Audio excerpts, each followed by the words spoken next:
จะฟันยังบ่น้องก่อนที่ซื้อรถบ่ฮะฟันแต่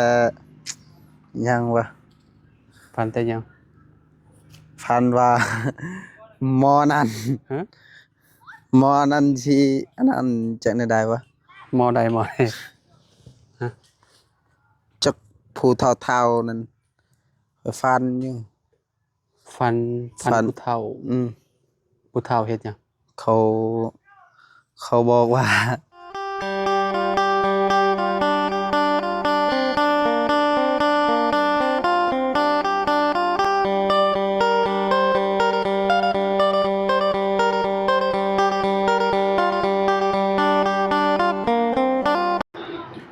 ้าวกราบสบายดีและสวัสดีเนาะพ่อแม่พี่น้อง FC บัสสุขุสู่คนเนาะบ่ว่าสิอยู่ในและก็ต่างประเทศพี่น้องเอ้ยเนาะ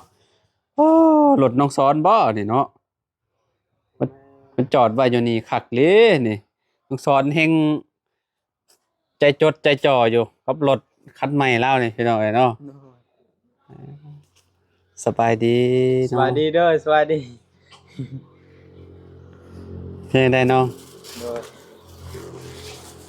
รถเจ้าเป็นยังไงกำลังเดินทางบ่มื้ออื่นมาเอิ้นบ่โดย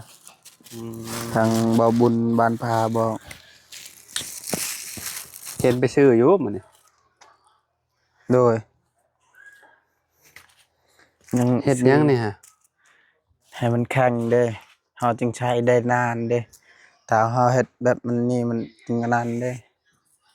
อ๋อก็คืออันตึงเสือกเนาะโดยกินข้าวแล้ว กินแล้ว กินกับหยัง กินกับมีกับไข่ทอดไข่กับกินกับเบาเคยลาใจละลายอ้าย ปิ้งชีน โดยชีนนั่นน่ะชีนหมูกับฮอทดอกโดยไว้หั่นเลยเนาะโดยพี่น้องเอ้ยพูดแล้วบ่ได้ขนาดพัก แนวแล้วอืมคักเนาะเจ้าเห็นเนาะ โดย เจ้าเอาอันถ่านผสมบ่น้องสอน โดย ก็คักเลยนี่ดำคักปานยังพี่น้องเอ้ยเนาะตอนนี้ก็กำลังตึงเชือกอยู่เนาะ โดย ได้เบิ่งระบบคลิปมันน่ะทีมงานไปซื้อรถจักรนะ บ่ได้เบิ่ง ยังบ่ได้เบิ่งบ่ โดยข่อยบ่มีเน็ต จะบ่มีเน็ต โย เบิ่งก่อนข้อยก็เห็นคร่าวๆอะนะน้องสอนก็ยังบ่ได้เห็นบ่ โดย บ่ได้เห็นคลิป ข่อยบ่ได้เบิ่งซ้ำนี่เด้นี่ โอ้ นี่นี่เด้รถเจ้าน้องจะเอาล้อแม็กนี่รถรุ่นนี้นี่ได้ครับได้นี่ เช็คไว้เดี๋ยวมึงแก้ คักและรอแม็ก มือว่าเจ้าเดินทางป่ะ แบบนี้แหละครับ ได้ว่าร อแม็กโอ้คักเนาะ นอกพื้นที่ที่ทางน้ำเงินเลยสีคือกันบ่กับรถเคยละ คักและสีแบบนั้น ใช่เลย ทางเลย นี่เด้ใช่แล้วรถนี่พี่น้องเบิ่งก่อนใช่ สองแบบเดียวกันเนาะสองคันนี่เนาะออกได้เนาะ อ๋อนี่พี่น้องเนาะ สั่งเด้อผมออกกันเด้อ เบาจันอยู่ออกมาเลยสีน้ำเงินพี่น้องเนาะน้ำเงินเทาเนาะนี่คือแบบนี้เลย โดย นี่ โดย เนาะแต่ว่าต่างแต่ รถน้องซอนนี่เป็นรถมาเล โดย รถมาเลเซียพี่น้องเนาะ รถมาเลเซีย รถมาเลนี่สีก็สิประมาณนี้เนาะล่าสุดบ้างนี่ปี2025ได้นี่ โดย บ่25ก็26นั่นแหละพี่น้องเนาะประมาณนั้นแหละเนาะโอ้น้องสอนเอานั่นแหละบัดมื้อมาพี่น้องเนาะรถมาก็สิได้มาถ่ายให้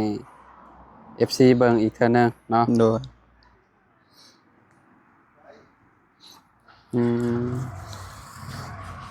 นี่โอ้คักงาม เนาะนี่แหละพี่น้องเอ้ยจะโตรถบ่ได้มีเน็ตรถบ่ฮู้ซ้ำติ โดย โอ้ยแล้วกัดบาด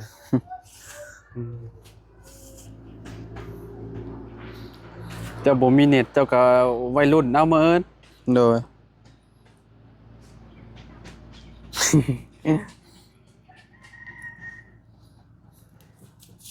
เห็นเฮาเฮ็ดแบบนี้เขาสิใช้ได้ดนเด้ แบบมันบ่ได้ลงเด้ อืม มันเชือกครึ่งไว้ มันตึงไว้แบบนี้เนาะ โดย เชือกอันนี้ก็เป็นเชือกสายพานบ่ โดย โอ้แน่นนะเชือกนี่นะ โดย โอ้พี่น้อง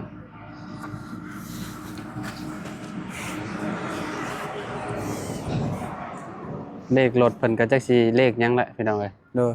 เลขรถน้องชอนนี่ เลขแบบใด ฮะเลขทะเบียนมันก็ถ้าเบิ่งนำกันเนาะ โดยเฮาบ่ฮู้คือกัน ทะเบียนสิเฮงซำใดพี่น้องเอ้ยถึงเลขนี่คักแล้วเลขทะเบียนนำโชค โดย ป่าบุญกับบ่าวจันเพิ่นขึ้นมาแล้วพี่น้องเอ้ยเนาะขึ้นมามื้อนี้แหละเนาะแต่ว่าน้องซ้อนก็ต้องอดไว้ก่อนเนาะ โดย อดใจไว้ก่อน เพราะว่าบ่าวเสียงเพิ่นบ่าวเสียงเป็นคนเอามาเนาะ โดย พี่น้องเอ้ย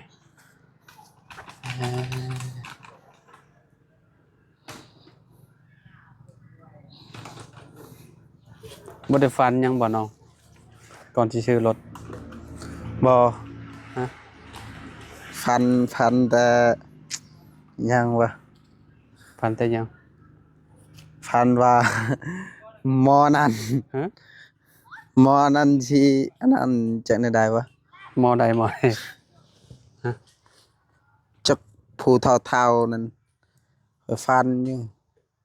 ฟัน ฟัน ผู้เฒ่า อืม ผู้เฒ่าเฮ็ดหยัง เขาบอกว่า จักได้เขาสิชื่อหยังแล้ววะเราฟันอยู่มันยาก คือแบบใดเจ้านี่เป็นคนฟันเอง โดย เจ้าฟันจะเห็นคนเฒ่า โดย คนเฒ่าบอกเจ้าแบบใด บอกว่าเจ้าสิมีคนมาเบิ่งเจ้าเนาะ สิมีคนมาเบิ่งเจ้า โดย เขาสิซื้อหยังให้เจ้า อ่า เขาว่าบ่เห็นเขาซื้อหยังมันถามเด้ อ๋อก็คือผู้เฒ่าถามเจ้า โดย ว่าเจ้าสิมีคนชื่อหยังให้เจ้า โดย เจ้าว่าเห็นสิมีชื่อหยังเจ้าอะ โดย เจ้าว่าในความฝันครับบ่ โดย ฝันมื้อใด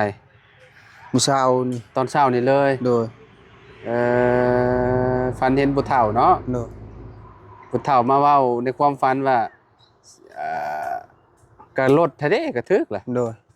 มันเว้าเนาะคนดีทำดีต้องได้ดี ฮะ มันเว้าเฉพาะเขา แล้ว เว้าความจริงนี่เด้ แล้วเราเว้าใส่เจ้าฮะ เออ มันเว้าต่อหน้าโลด เราเว้าต่อหน้าเจ้าเลย ทำ คนเฒ่า ชั่ว สำใด ได้ เนาะ ซัวแล้ว หัวงอกบ่ ผมมันนะ อ่ะ มันนุ่งชงเสื้อสีขาวหมดมัน สีขาวเบ่เลย โดย เราว่าคนดีต้องคนเฮ็ดดีต้องได้ดีบ่เราว่าบ่เราว่าแบบนี้เลยบ่ อืม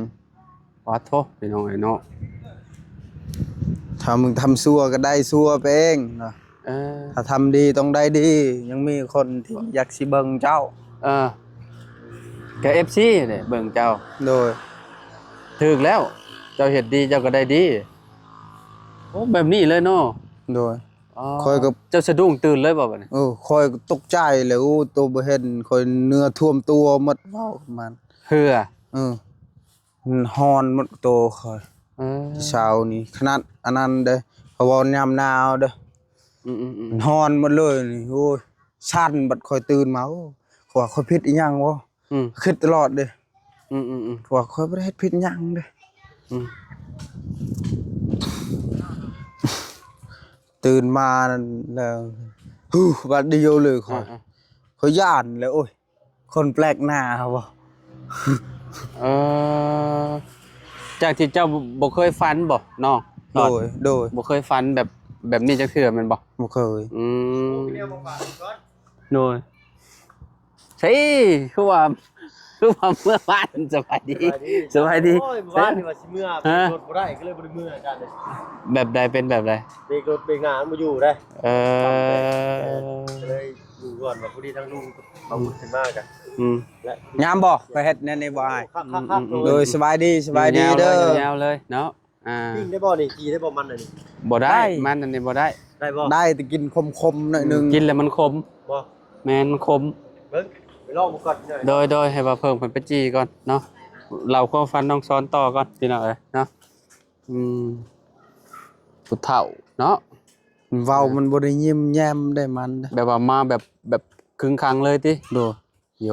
มันบ่ได้ยิ้มแย้มได้ อ่า เป็นตาย่านแท้แต่ เจ้าจนย่านติ แต่ตัวมันสะอาดตัวมัน เออ สะอาดได้ตัวมัน แสดงว่าฤาษีนะนี่เนาะ จักและคอยบ่ฮู้นะตัวมันสะอาดได้บ่ได้ แต่งตัวเรียบร้อยบ่ แบบคือคนธรรมดานี่คือกัน อืม แต่มันสะอาดตัวมัน กับเนาะแบบว่าเพราะว่าน้องเพิ่นก็มื้อนี้นะแบบว่าทีมงานออกรถให้พอดี แต่ว่ามันตรงกับความฝันน้องซอนเลยพี่น้องเอ้ยเนาะฝันยามเช้าบ่น้องซอน โดย เช้าก็บ่เช้าปานใดบ่ โดย หรือว่าจังโมงเจ้าฝันในความฝันเจ้า ค่อยตื่นมาแต่เช้าเด้ค่อยตื่นมาเลย ตอนจังโมงเจ้าฝันน่ะ ค่อยฝันประมาณจัก3โมง 3โมงเนาะ ค่อยตื่นมาแล้วสะดุ้งตื่น แล้วนอนต่ออีกบัดนี้ค่อยบ่ได้ฝันหยังย่านเลยค่อยบัดนี้ นอนก็บ่หลับปะติ ย่านว่ะ เจ้าก็เล่าให้คนอื่นฟังอยู่บ่ บ่ ความฝันเจ้านี่ได้ โดย บ่ได้เล่าให้ทีมงานฟังบ่ อายถามค่อยเล่าให้อายบ่ดีแล้ว ข่อยคนแรกบ่เจ้าเล่าให้ฟัง โดย เออเพราะว่าจะคู่พี่น้องเนาะเพราะว่าคนเฮานี่ เวลาซื้อรถซื้อรางเนาะก็ต้องฝันก่อนเนาะคือน้องสอนนี่ก็แบบจากที่แบบบ่เคยฝันเนาะบ่เคยฝันแบบนี้เนาะบ่เกี่ยวกับแบบนี้เนาะน้องสอนเนาะ โดย อืม มันบ่ได้ยิ้มแย้มแจ่มใสได้ อ่า ว้าว มาแบบครึมเลยติ คึมเลย เออ ค่อยก็ว้าวน้ำมันสัก2-3คันนั่นค่อยจนเนื้อท่วมตัวหมดมันตื่นแต่พันนั่น เพื่อถ่วม เป็น โต หยัง บ่เลย เขา ติ ว่า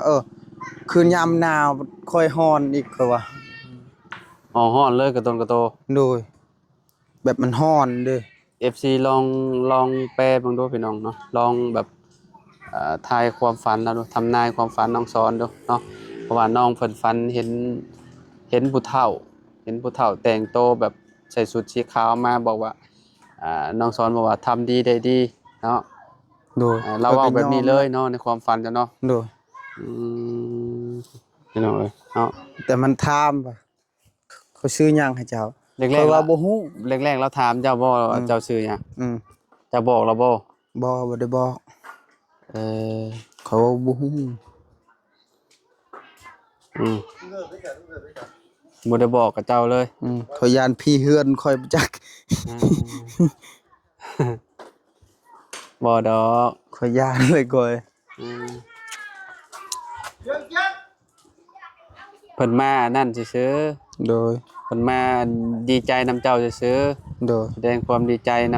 ำเจ้าได้รถได้รางเด้ โดย ได้อันอ่า มันว่าบ่คือกับผู้อื่นเนาะได้ หึ เฮ็ดเฮือนเฮ็ดชานแล้วเขาก็บ่ได้เฮ็ดอีกเขาว่าเจ้าเขาซื้อให้รถอีก อืม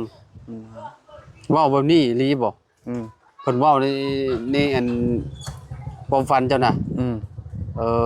อได้ทั้งรถได้ทั้งเฮือนเพิ่นว่าบ่ อืมเพื่อนก็เข้าซอยจักเท่าใดล้าน มันบ่ได้เว้าล้านหยังเขาเฮ็ดให้เฮือนเจ้างามเนาะ อืม เขาซอยคือว่า เขา FC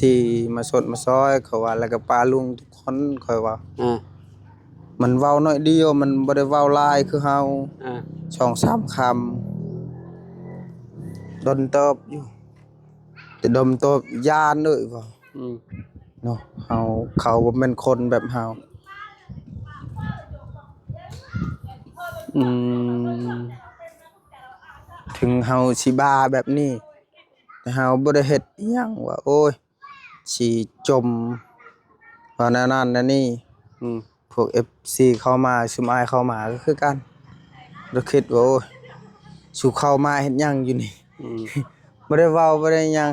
อืม เข้ามาเขามาถ่ายมาทำนี่แล้ว อืม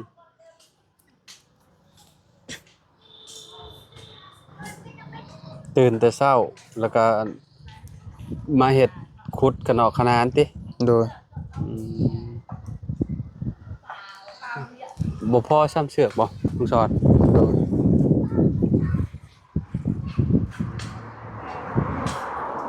บ่พอฮอดแต่อยู่นี่เนาะ โดย ไปหามาไหม โดย ไปหาสายพานมาอีก มัดอยู่หมองนี้เลยบัดนี้มัดให้มันตึงๆมันจังบ่เตื่อยเนาะ โดย โอ้ได้การอยู่ซะอืมเฮ็ดกินหยังสะดังไฟกลุ่มๆเลย จักแหละมันไหม้เองมัน ห้วยมันลมแบบนี้อันตรายเด้ อืม ไฟไหม้ ยันพอเขาเมื่อแต่ ไฟไหม้ขี่ตะไคร้ย้อนเด้ เบิ่งก่อน เนาะ โดย แล้วพี่น้อยเนาะยังเหลือฝั่งนั่นบัดนี้เนาะเพราะว่าเสื้อกมันบ่พ เห็น อ บ่มันงามเห็น นะ มันงามเห็น งาม มันบ่ได้ลงหลุมเด้ มันบ่เตื่อย โดย มันบ่ย่อนพี่น้อยเนาะน้ำก็ยังบ่มาบ่เนาะ คุณบ่าวเคยล่าปิงปิงปิงปิงปิง โอ้ยปิ่ง ปิงมันแนวนี้ค่อยบ่เคยเฮ็ดเด้ ปิ่งมันก็ใหม่ไปแล้วบัดนี้ ก็กินบ่ได้แหละเนาะ โดย มันต้องมุกเอานี่น่ะ โดย มาแล้วบ่น้ำน่ะ บ่มา ใส่น้ำอยู่ใช่ซะ เอาน้ำฝน โอ้แล้วอันนี้เนาะ จับนี่มัดทางหลัง จะเสียไปมัดแช่เนี่ยเอาไปมัดอยู่ทางล่าง โดย โอ้ยเนาะ มัดไว้อยู่ทางล่างโอ้ทางล่างนี่ โดย โอ้เป็นยังไงเอามามัดไว้จ้ะพี่ เอาซุมอายผ่านไปผ่านมาจับแน่อาย โอ้ชุมก่อยผ่านไปผ่านมาก็เลยสิเอามัดไว้อยู่นี่บัดนี้ โดย มาซ่อนไว้อยู่หลังพี่หลังครัวพี่ โดย โอ้คักน้องสอนเลยพี่น้องเอ้ยเนาะสะอาดดีนะเพื่อนจ้ะเนาะ โดย อันนี้แหละเขาว่าคนสะอาดคนสามสร้างเนาะสะอาดแปลนดีพี่น้องเอ้ยเนาะเพื่อนน้องสอนนี่สุดยอดเลยเนาะต้องอันนี้ห้องครัวเนาะ โดย เห็ดอยู่เห็ดกินอยู่นี่เลยพี่น้องเอ้ยเนาะคักมันเบาเคยล่าใหม่บ่ละจ๊ะ จักแหละมัน โอ้ย จักมันไปชายจ้ะ จะไปทางใดไปอัพคลิปมั้งจะลงคลิปแหละเขาว่า งั้นไปลงคลิปนั่นแหละมีเสือกแล้วเมนไว้เนาะพองาม เจ้าเห็นจะว่าคันเดียวในหมู่บ้านมันจักรถอันคือรถชุมข่อย รถคือนั่นนะ อ่ะ บ่าวเคยลานะ แม่ มีแต่คันแบบเฮานี่แหละคันเขาซื้อมีแต่คันเดียวหั่นแหละบ่มีไผซื้อ ก็ว่าคันเดียวในหมู่บ้านแล้วขอรถเจ้าอ่ะ โดย เนาะ โดย อัน บ่มีไผซื้อ เพราะว่าเขตเท่านี้ก็เจ้าบ่ค่อยได้ขี่รถแบบรถพวกเว็บไอหั้นนะพี่น้องส่วนใหญ่ก็มีแต่รถเว็บ รถเวียด เบียดหั้นนะพี่น้องเนาะ มาแต่เวียด มากับน้องซ้อนขี่นี่ก็ถือว่าโอ้เด่นแล้วแถวนี้ เจ้าแนมแช่ๆได้เนาะซ้อนเนาะ เด้อ อ่า แนมสั่ง ฮะ แนมรถนั่น แนมรถแนมคนพร้อมแล้ว โดยคนขี้ลายหั่นหน้าคือแบ น่าคือเบ้บ่คือเว้ยเนาะว่าโอ้หน้าคือบุ้งคือเบ้น้องซ้อน อีหลีได้คอยได้คอยยอมรับบ่ค่อยขี้ลาย ขี้ร้ายก็อย่าแหละขี้ร้ายแต่จิตใจดีก็โอเคแหละ โด เนาะ ย เฮ็ดได้ซะ อืม พี่น้องคนเฮามันเลือกเกิดบ่ได้ โดย เนาะไผสิบ่อยากเกิดเป็นคนหล่อคนหน้าตาดี โดย ทุกข่อยก็จะเกิดเป็นคนหน้าตาดีคือกัน อืม พ่อแม่เพิ่นให้มาซำนี้ก็เอาซำนี้ก็เอาแหละ โดย มีจมูกหายใจก็เอาแหละ โดย แม่นล่ะว่าน้องสอน เฮาก็คิดแบบนั้นเด้เอาคิดว่าโอ้พ่อแม่เลี้ยงเฮาใหญ่มาแล้วก็ดีใจแล้ว เอ้าแนวมาเลย อืม 100%แหละ เคยบ่ได้คิดแล้วโอ้ย ยังให้พ่อแม่หาเงินหาหยังมีงานอีหยังเนาะเราก็แบบ เท่าอะไร เท่าหนึงแล้วไม้ซ้ำจักสิหาเงินหาคำมาได้ใช้ เอามีแข่งมีคาหาแล้วเขาก็หาแหละเนาะ โดย เอาสำนั่นแหละเนาะ ยั ยัง งได้ซะ โดยเฮายังมีเหือไม่แห้งพอได้ บ่ได้อยู่ซื่อๆพี่น้องเอ้ยเนาะ เอาให้มัน สิ งาม ตกเลย ให้มันงามลักหัวเฮาเองเฮาบ่ได้มัดบ่ได้หยังมันก็บ่งาม ถู ที ก ไร ต้องเลยถูกต้องเลยต้องสอนพี่น้องเอ้ยเนาะ ถ้าบ่ได้มัดนี่มันบ่ได้แข็งได้แบบนั้นทีไร มันเตื่อยลงเนาะ โดย มันสิเตื่อยแบบนี้แล้วนี่ นี่เบิ่ง นี่มันสิเตื่อยแบบนี้ นี่มันบ่ เป็น ตึ บ่ งคะแนนเฮามีเสือกอันนั้นเจ้าก็ไปหามาเพิ่มอีกก็ได้ โดย เนาะ โดย มันมัดให้มันอ้อมฮอดพุ่นพี่น้องเอ้ยเนาะพอฮอด โดย พุ่นแล้วก็จบเลยบัดนี้มีแต่รอเครื่องปลูกของฟังอย่างเดียวเนาะ โดย เพราะว่าตอนนี้ฮะเครื่องปลูกยังบ่มีเนาะน้องสอนเนาะ โดย อืมว่านบ่ในประกาศตด ผักกาดตด ประกาศหื่นน่ะเด้ หวานหมดแหละผักกาดหยังก็หวานหมดขึ้นได้ คือสิเวลากินกับลาบชิ้นนี่คือสิคักอยู่ โดย อืม เห็นมันจึงบอกคันเวลาเฮาวางนี่มันจึงลงตัวนี้เห็นนี่มันบ่ได้ลงเสือกครึ่งไว้ มันจะตึงเนาะ โดย คักๆๆไปหน่อยเนาะเพิ่นอันนี้เพิ่นเอาไอ้อันนี้อันนั้นเนาะมาผสมไว้พี่น้องไอ้พวกฝั่งนั้นก็เจ้าก็เฮ็ดคือกันเนาะ ก็ได้ อ๋อผู้เด้ โดย โอ้พี่น้องก็เจ้าก็เฮ็ดสวนคือกันคักโอเคสพี่น้องเนาะ โดย เดี๋ยวไว้พบพ่อกันใหม่เนาะอยู่ดีมีแฮงว่าสู่คู่สู่คน โดย ดีใจกับ สบายดีเด้อ น้องสอนหลายๆเด้อน้องเด้อเนาะบัด โดย รถน้องสอนมามื้ออื่นพี่น้อง โด ก็ ย ถ้าเบิ่งอีกเทื่อนึงเนาะ โดย มื้อนี้มาแสดงความดีใจกับน้องสอนเพิ่น โดย ก่อนพี่น้อง โด เอ้ย ย เนาะ สวัสดีเด้อขอบใจหลายๆ FC ทุกคนที่มาซอยอ้ายสอนขอบใจหลายๆที่มาคอมเมนต์ให้ซื้อรถให้กับน้องสอนขอให้อยู่ดีมีแฮงหมดทุกคนเด้อแล้วก็ซุมอายนำเด้อขอให้อยู่ดีมีแฮงหมดทุกคนขอให้สุขกายสบายใจเด้อสา โอเค ธุ เจ้าก็คือกันเนาะ โดย อยู่ดีมีแฮงก็ทำดีต่อไปน้องสอน โดย เนาะ โดย ความดีเท่านั้นเนาะ โดย พี่น้องนะจังสิเฮ็ดให้เฮาอยู่รอดพี่น้องเอ้ยเนาะ โดย แม่นบ่น้อง โดย ถูกต้องเนาะจังได๋ก็ขอบคุณพ่อแม่พี่น้องหลายๆเด้อพี่น้องเด้อฝากกดไลค์กดแชร์เด้อพี่น้องพบกันใหม่พ้นใหม่แล้วพี่น้องเนาะป๊อโตโหสบายดีเด้อพี่น้องเด้อ